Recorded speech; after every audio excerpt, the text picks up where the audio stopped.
Nyaya ndeyekuti uye kudare unditaurire kuti sei uri kuita Zvikomba mumba mangu isu tisina kuramba.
Saka ndeupi umbo wacho wekuti ari kuunza mumba mako Zvikomba. Mafoto tidescribe mafoto ano vaone kuti tiapuretere kuti aya foto iyi ndinoti mukadzi uyu ari kuunza tichiona nebasa rake ngereudrive.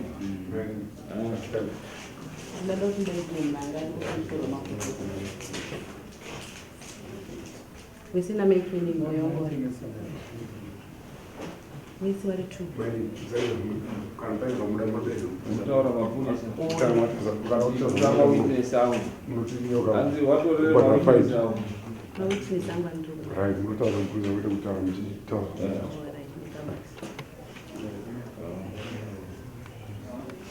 Tichiri pane WhatsApp payo ngozvora kuti azenge achipindura nezere nokuti kangomupa foto tichidescribe iro foto iri kuratidza kuti apa mukadzi uyu ari kuda nechi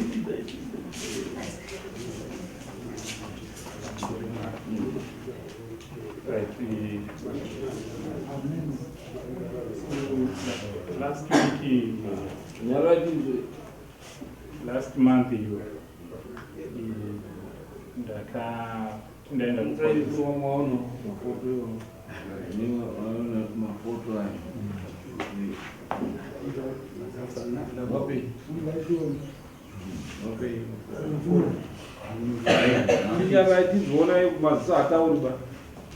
last week you last month ndakati ndaenda police ndafambira kusvika kupolice saka pane kutaurika kwanzi awaniko muresebwa waniko vandanzi ndiwe pawaniko ndatoti mwana wangu wekutanga anonzi Miko saka ndini pawaniko zvikatonzi uri musungwa wedu ndakati musungwa wenyu zvikatonzi mupurisa anga aripo uya ndokutondotora dhoketi rake vatoti dhoketi rangu rikanaka rakanzi malicious damage to property.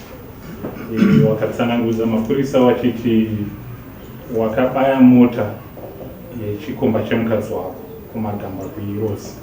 Chikomba ichocho ndo chakauya chikakusungisa kunoko. Andatotendera polisi vanobva vatitendera kwavanosungwa besabhusi ndika ndakagara for 3 days ndiri ikoko kusvika ndazonzi andienda kukoti. Kukoti nyaya dzasongonzi nyaya yenyaya isati yakwana. Was complainant haana kusupply zvinodiwa kuti nyaya ipinde mudare, uye complainant anga asasabati ichikirawo mumhan'ari, uye handiri kunzi Zvikomba yemukadzi wangu handiri kunzi ndakabayira motikari. Nyaya yabva yangomirawo iri koko. Wakati complainant kana auya tinozotangira ipapo. Right, mukusvagurudza kuti inini munhu ambondisungisa ndiani. Ndisati ndasungwa kumapurisa, mukadzi wangu akandifonera akanditi, ko muri kunzi makarohwa chikomba changu, zvanga zvaita sei? Muri kunzi makarohwa? Ndikati ini handamborohwa chikomba chako, ndirini? Bvatoti nezuro. Ndatoti aiwa nezuro handi takaswera tiri mutauni tichitenga zvinhu zvemwana aida kuenda kutrip pajonika kutrip kana iya pakuitwa musuno munhu. Takaswera tese nemukadzi wangu tichitenga zvinhu zvekutrip. Taswera titenga tese zvinhu zvekutrip. Patanga tapedza kumazuva rovira pandatoti mainiko tinaniko wacho nekamukadasibhonika mainiko ini ndapedza business rangu mutauni, chipindai mumota ndinokusiyei kumba. Zvikanzi namainiko wacho tiende kumba hatina muriwo. Wati hatina muriwo, ndikati muriwo munondotora huku ikoko tozobhadhara. Mainiko wachibva wati handikwiri mumota yako yakasvika, iwo chaunotoita kutora vana wavo wobva waenda unosiya kumba. Ini mota makwandikwiri. Ndikatoti zvakanaka, inini nevana vangu uyu takuenda mumagamba ndokuti tichangoti fambe pane matamba. Kamwana kangu kamusikana kadiki ukatoti ndinoda chikenini, ndatoti alright, patatomboenda pachikenini. Process yepachikenini ichitenga hedu patadhilewa ipapo. Tapedza pataenda kumba. Ndaenda kumba ndine mumwe mukomana anondibatsira basa rangu ndianga ndinaye motikari.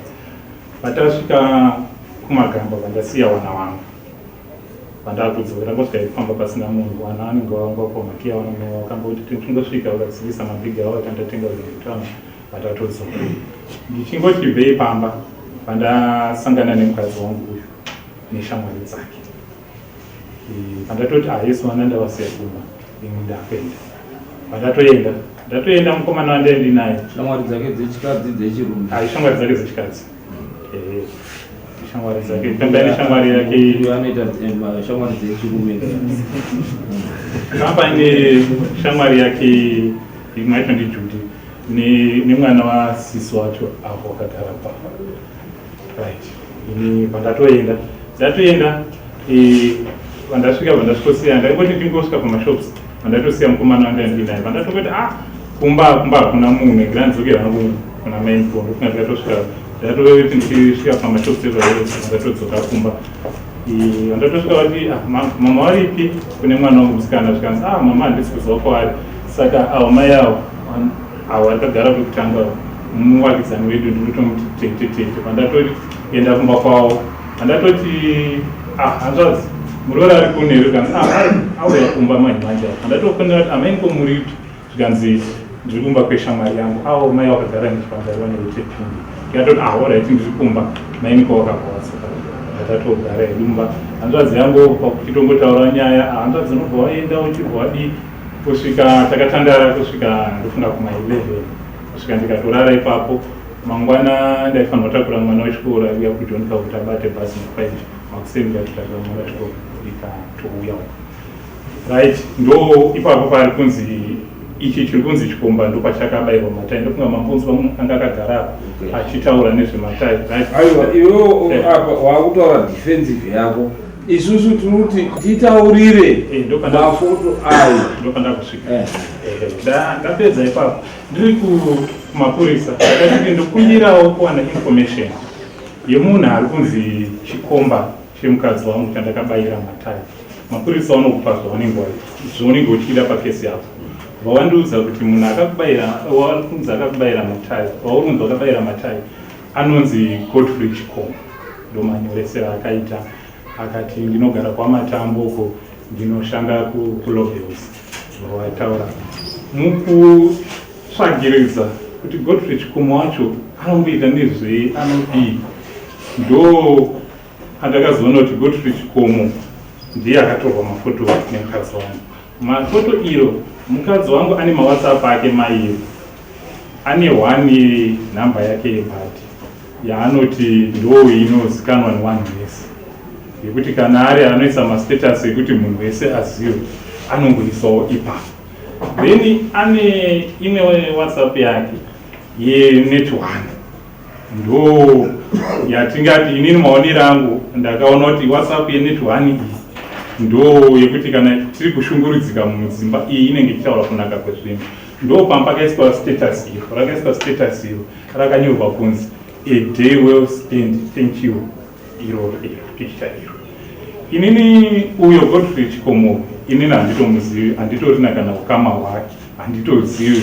Iyo smile yaandakatosmaila nemukadzi wangu inini handitozivi kuti akagumisira kundismaila wenda. Andibati a day well spent, inini ndiri kuti mukadzi ari kubasa anodriva mota dzavana vachikoro naPeter Chikomo wacho zvekuti dai ndaitoziva kuti anotogara kupi ndingadai pamwe ndatouyawo kuti ndichiti pamwe atsanangure matsanangure aitawo handitomuzivi. Saka wakaitora pastatus pake? Ndakaitora pastatus uyu pamukadzi wangu yakanzi net 1 raanoseenzesa iroro ndofunga kana ndere kuti ndere hawanyarikani kana kuti ndore kuti iroro hauone nhamo dzedu dzemumusha imo mahomba. Rakanzi a day well spent, thank you.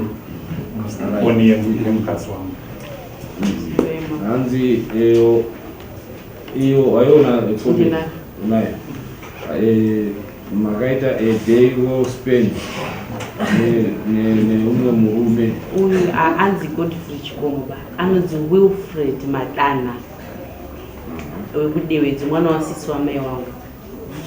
Wakatoya tiri kuflea market kwandinotengesa mawitness akatora mapikicha ndimaiwa nenhombo repapo awo anga watori papo nemurume awo anga atori papo itori hama yangu yaasikatozivi anonzi Godfrey Chikomo uyu anditomuzivi. Wilfred Madana watori vanhu 2 wakatosiyana. Iyi itori hama yangu wasisi wamai wangu vanogara kudewedzi. Saka maane makore mangani iyo ekuti anotadza kuziva mwana wasisi wamai wangu iyoyo? Ayo iwo hawawasi. Maane makore mangani ekuti anotadza kuziva mai wako iwo otadza kuzivana unayo wausikazivi ukama hama dzavo dzausingazivi mainini wake hawasi kunana mai mwana mai wedu ndo ari related usisi wawaso kuti uri mumamai wedu ba iye anosaridza inge kuti atatiwa nenguva tisina kutomboonana uyamunoiziva inini ndakatomuziva tumurumo wozi anobva kudeti ava vanotowatitete vachitosangana ini ndakatosvika vatori vese iye murume neye murume yena handisise nemu yake vakati mune ndatokukanganwa iye hanzvadzi nehanzvadzi ndokutozivana kwati akaita nemi paatotaura zita racho akatora pikicha iri timbozwe ipapo iweyo nhamba iyo yauritaura imwe unogara unoiziva namba inosindifonera unoiziva nhamba iyoyo inondifonera apo neapo asi unoiziva.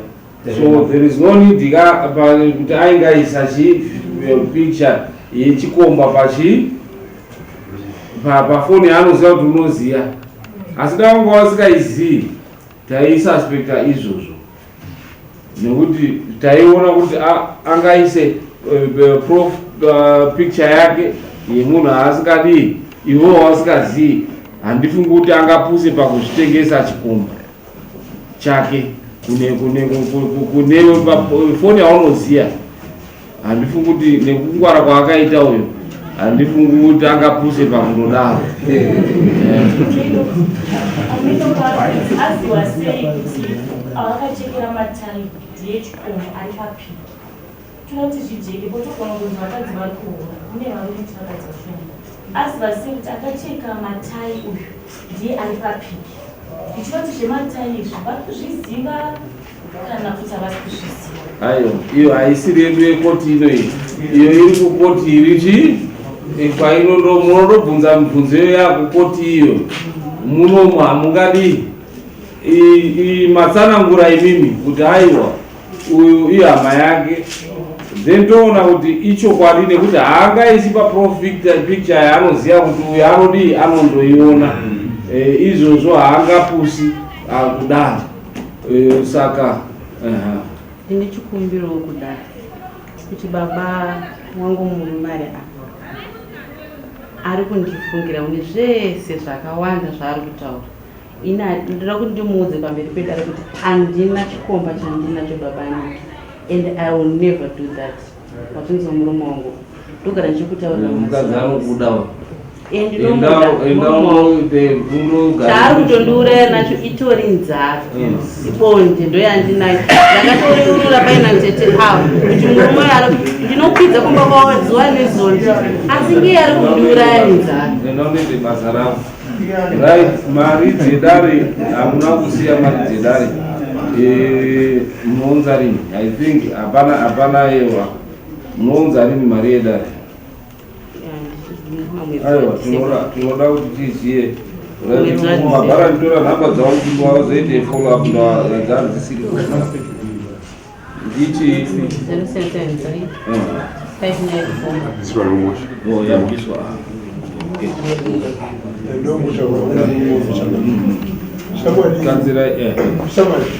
iwewe ingatoita evidence yekubata mukadzi wako aine chikomba chekuti usaite zvekufungidzira nyatsobata evidence. Kana wabata wotora kana kabhurugwa kemukati kana bhutsu kana masoksi wobva wauya nazvo kudare ndawabata nhasi red handed wanga wakashinyengwa neuyu iyi yandapenyashiko kabhurugwa kakutaka wauya nazvo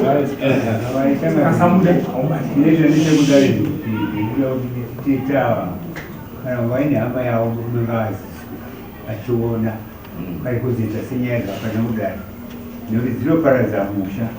Iwe murume uyu vanoni hama yako mudzimai achiziva kutaurira kuti mavazivani nekuti zvamakuita isusu daregechiona tekita kuti iwewe vatamari yangu ichikomana novakufanga tsvakadzira zvawagarasikati nekuti aizve zvayanzoshaa musoro wakaisotetwa spafia dzaikugadzirisa dapani zvakanaka usafungirana. Right, mosimuka moenda dare raona kuti hapana mhosva endai mutodanana yakakufungidzirana nekuti munourayana pane pasina manyanya ndoita basa tochema dzayo vakazara wani